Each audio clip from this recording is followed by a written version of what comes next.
Classically, risk as a function has been inherently, that cross the finance function has taken onto itself to take it across the organization and kind of bring people up to speed. But right now, as you said, the last decade has had many more grey swans or black swans compared to the last 4 decades put together. I think somewhere, the convergence of the larger organization's agenda with the risk agenda is taking place. Now, I have this benefit, and I've been lucky enough to work in both multinational companies and now domestic companies. So in a multinational company, clearly the agenda would be written by the head office. So typically, a US, a New York or a Chicago would write the agenda, and then as Hiren was rightly pointing out, you would customize that for your own needs, because at the end of the day, there are boxes to be checked and there is continuity to be maintained. Whereas in Indian companies, given the volatility in the external and the internal environment both over the last decade, I would say clearly, I think this agenda is right up there. Now, however, because of classical approaches, I think that cost still is being borne by the CFO to take that agenda and disseminate information, to engage right from the board level down to the chairperson, to the executive team, the CEO and the works, to basically put forth a compelling proposition why this thing should be right up there when the strategy discussion is taking place.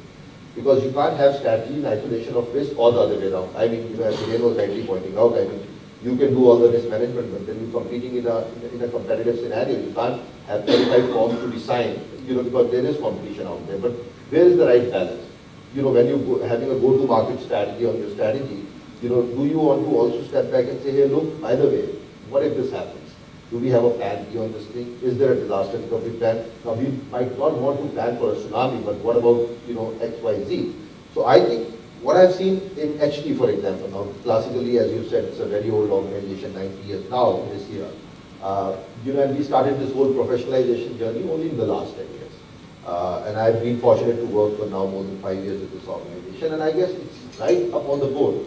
And the board is a pretty independent board, having a lot of people who have, who have been, stalwarts in their own right, in government, in private sector, running big companies, large Indian companies, running private equity funds and so on and so forth. Everyone talks about risk, because the point is, it is virtually impossible to predict the last risk. It's just not possible. I mean, the best of the financial institutions in the world, we've seen them collapse like a house of cards back in 2008. Now, they were employing the best of tools, the best of strategy.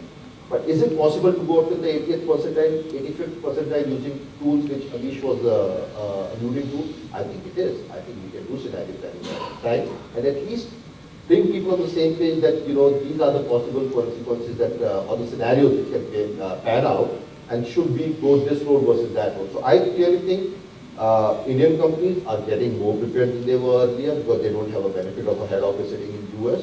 But the agenda is right up there, but I would still say that the CFO has to be at it and continue to press the pedal. And, regulatory risk, a CFO understands very intuitively. I mean, that's what he's learned, right? That comes naturally. But the risk comes from all different directions. So I think he has to go beyond that and kind of embrace all the risk and then bring the stakeholders along.